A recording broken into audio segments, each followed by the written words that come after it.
భద్రాచలం వద్ద రెండో ప్రమాద హెచ్చరిక కొనసాగుతున్నటువంటి నేపథ్యంలో ఏలూరు జిల్లాలో ఉన్నటువంటి ముంపు మండలాలు ఏవైతే ఉన్నాయో వేలేరుపాడు, కుక్కునూరులో ముంపు గ్రామాల ప్రజలు ఆ గ్రామాలు ఖాళీ చేసి వెళ్ళిపోతున్నటువంటి పరిస్థితి మనం ఇక్కడ చూస్తూ ఉన్నాం. కిలోమీటర్ల కొద్దీ ఇలాంటి వెహికల్స్ మనకి కనిపిస్తూనే ఉన్నాయి. గ్రామాలు ఖాళీ చేస్తున్నటువంటి పరిస్థితి. రెండో ప్రమాద హెచ్చరిక జారీ చేసినటువంటి నేపథ్యంలో ఇక్కడ ఉండేటటువంటి ప్రజలు దాదాపుగా 15-20 రోజుల పాటు గ్రామాలు ముంపులో ఉంటాయి. ఈ నేపథ్యంలో వాళ్ళందరూ కూడా సురక్షిత ప్రాంతాలకు తరలి వెళ్ళిపోతున్నటువంటి పరిస్థితి.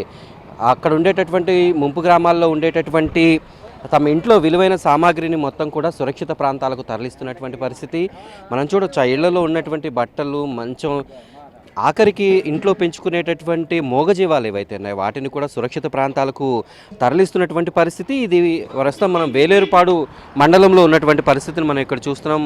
మన కళ్ళ ముందు ఇప్పటికీ దాదాపుగా ఒక 10 వెహికల్స్లో అనేక ఆటోల్లో, అలాగే ట్రాక్టర్లలో, ఇలాంటి బడదోస్తు వెహికల్స్లో కూడా మొత్తం సామాగ్రిని మొత్తం కూడా తట్టబుడ్డ సర్దుకుని వాళ్ళందరూ కూడా ఆ సురక్షిత ప్రాంతాలకు తరలి వెళ్తున్నటువంటి పరిస్థితి అని చెప్పండి. ప్రస్తుతం నీళ్లు ఎక్కడి వరకు వచ్చినాయి? ఏ గ్రామాలు బాగా ముంపు బారిన పడ్డాయి?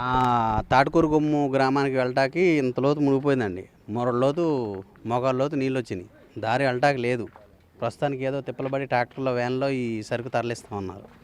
గ్రామం చాలా ఇబ్బందిగా ఉంది అక్కడ. మొత్తానికి ఎన్ని కుటుంబాలు ఉంటాయి? సుమారుగా ఎన్ని కుటుంబాలు బయటకు వచ్చేసి ఉంటాయి? ఎన్ని కుటుంబాలు ఉంటాయి అక్కడ? 70 కుటుంబాలు ఉంటాయి అన్న. చెప్పు, డీటెయిల్స్ చెప్పేది ఏంటి, ఎలా ఉంది ఊర్లో పరిస్థితి? అంటే ఏమన్నా తిరగలిగా అందరూ ఖాళీ చేస్తున్నారు అండి. అందరూ ఆటోలు, వ్యాన్లు అట్లాంటివి తీసుకొని వచ్చి అందరం బయటకు వచ్చేస్తున్నాం. ఓకే, పోయిన సంవత్సరం కూడా చాలా రోజులు ముంపులో ఉండాల్సి వచ్చినటువంటి పరిస్థితి వచ్చింది. ఇలా ఎన్ని రోజులు ఉంటుంది వరద ఇప్పుడు? అంటే మరి పైన తగ్గితే కానీ మరి చెప్పలేమండి. మరి మాకు కూడా తెలియదు, ఇంకా మాకు ఇన్ఫర్మేషన్ ఏమి మాకు కూడా ఏం తెలియదు. ప్రతి సంవత్సరం ఇంతైనా పరిస్థితి. మరి అక్కడ ఏర్పాట్లు ఏం చేయలేదా మీరు ఉండడానికి కానీ, ఫుడ్ కానీ అలాంటివి ఏమి? ఈ సంవత్సరం అయితే మరి మాకు కొత్త ఇల్లు ఇచ్చారు కదండి, అక్కడికి వెళ్ళిపోతున్నాం.